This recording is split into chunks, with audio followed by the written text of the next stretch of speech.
Okay. I'll try to keep this as short as I can. I just kind of want to, I'll talk more about all this later, but I just kind of want to get the information out there for now. Um, so I bought these recently. It's a invacare oxygen concentrator and compressor.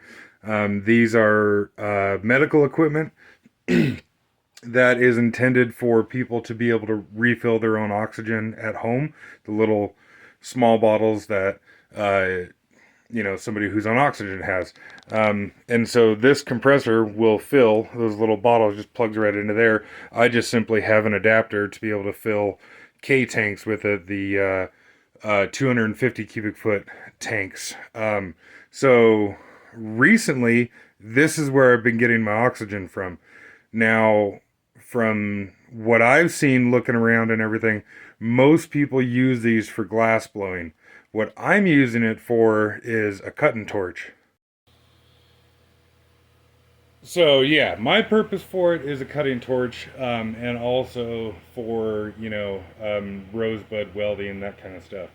Um, and yeah, try and keep it short, not go into more shit. Um, when I was looking around, I couldn't find much information. Well, actually, I couldn't find anybody that was using the home fill system for industrial stuff. It was just for the glass blowers and like the artists and that kind of thing. Um, Not people that were actually cutting steel with it or heating steel for bending and that kind of stuff. Um, but so the home fill deal, it works. You know, it does its thing. It fills bottles and all that kind of stuff. Um, it takes a long time to fill one of these bottles, but it does work. So I've been happy with it recently. However, um, when I filled this bottle here off of it, um, I noticed my cut quality on steel was absolute dog shit. It was just really freaking bad. And I was not suspecting that it was the oxygen that was the problem. Just the whole thing of like, uh, a bad craftsman is one which blames his tools.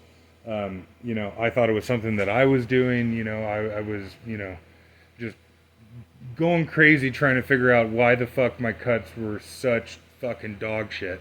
Um, Changing tips out, yada yada yada yada. Um, and then just tonight, actually, I figured, fuck it, whatever.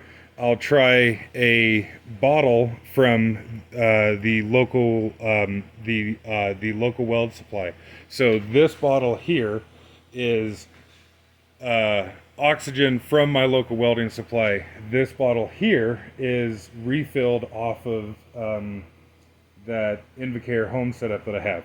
Um, this one's only about 300 psi. That one over there is about 2,000 psi.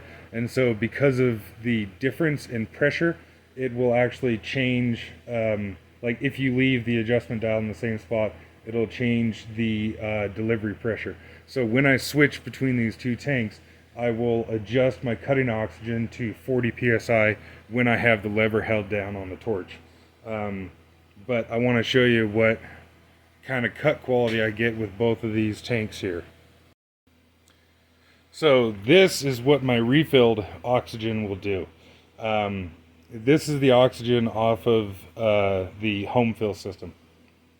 Um, and before you go saying I don't know how to use a torch, let me show you what I'm talking about here. So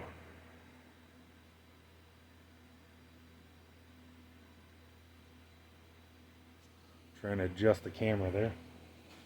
Um,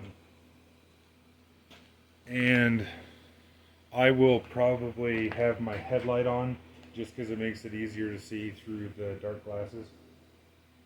But so I'm going to start out, and I'm using the same acetylene bottle.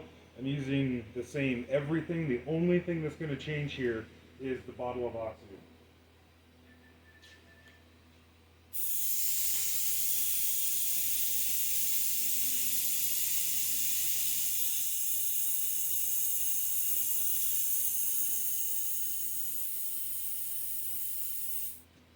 So adjusted to 40 psi with the lever down. I have got a 1/0 tip. This is roughly 3/4 inch material. And so hopefully you can see nice on the flame.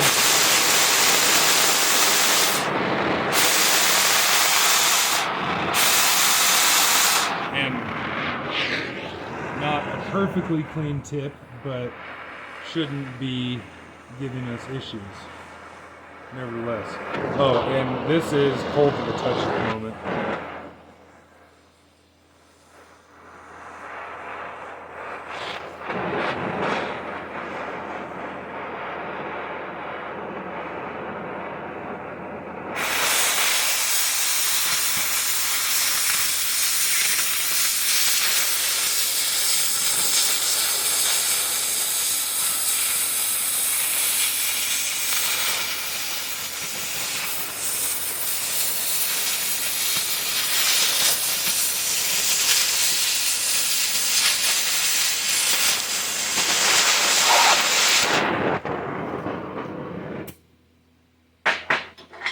So hopefully you can see it just sucks. It's absolutely horrible.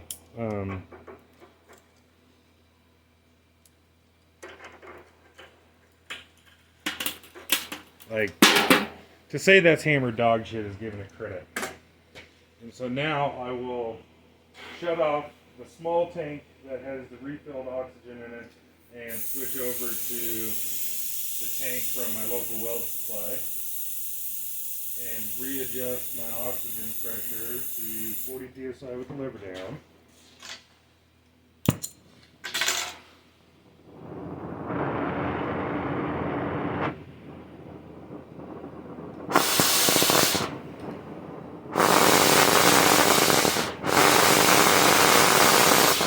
And so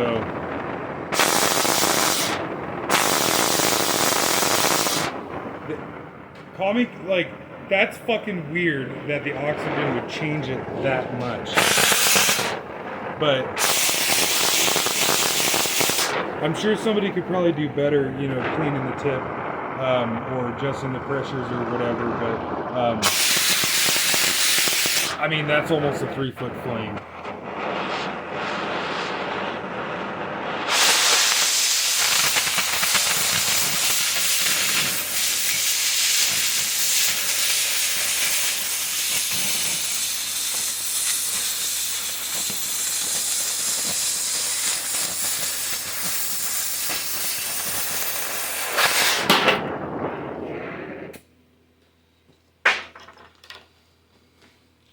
And so I am certainly no IC weld. I am not any kind of expert with the torch. And I certainly need more practice and everything. But I mean, to me, that's just insane to have that much difference with just from the bottle of oxygen. And I was, like I said, just driving myself nuts trying to figure out what the hell was going on, what was going wrong. I didn't want to blame the oxygen because that's just kind of like a scapegoat, right? You know, it's like, oh, you know, don't look at that weld over there because, you know, I didn't have my coffee that morning. Look at that one there. Like, but I guess proof is in the pudding. You know, I wouldn't have believed this unless I tried it. The oxygen machines that I have, I got refurbished. They're not brand new because I just can't afford brand new ones. And so I'll talk with the company that I got it from and see if I can figure out something, see if they've run into this before or anything. And I guess update and everything. I'll make an update video when I learn more about that. And I guess while I'm at it too, I will, so this was the small bottle of oxygen that I refilled, or the machines refilled. This is the welding supply oxygen. I'll switch over to another bottle of oxygen that I refilled and show that, because the this bad of cut quality I have only noticed off that one single bottle of oxygen. I've refilled a number of other bottles and not had this problem. So pause the video, get swapped over, and we'll be back. Okay, so on the other refilled bottle of oxygen, and still 40 psi cutting oxygen,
and so it's not as bad as the smaller bottle, but that still ain't good.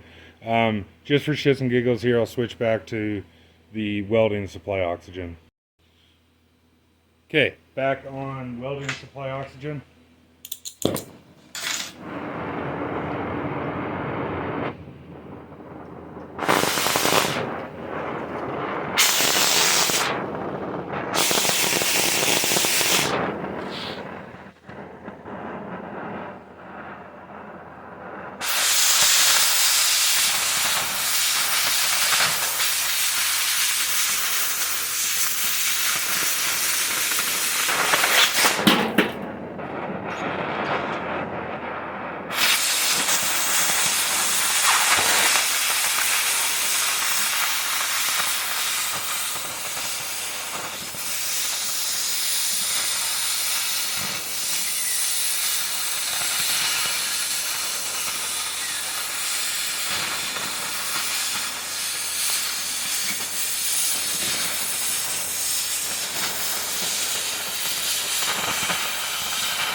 And so, yeah, it's, back to cutting good again,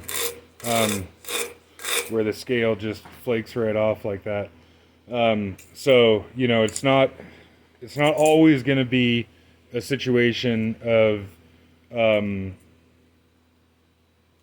if you have a bad cut quality, it's not always going to be the fault of the oxygen. But if you feel like you've tried absolutely every fucking thing else that you can think of, try switching the gas and getting a different bottle and see if that's what it is. I personally have never run into this myself. I've I've heard of say with welding and shielding gas, people getting a contaminated bottle of gas for one reason or another. I personally have never run into that with my local weld supply. So maybe that's why this took me so long to figure out, as I've never experienced it before. If you have experienced that before, maybe this would seem obvious, but it wasn't to me, and hopefully this can help somebody.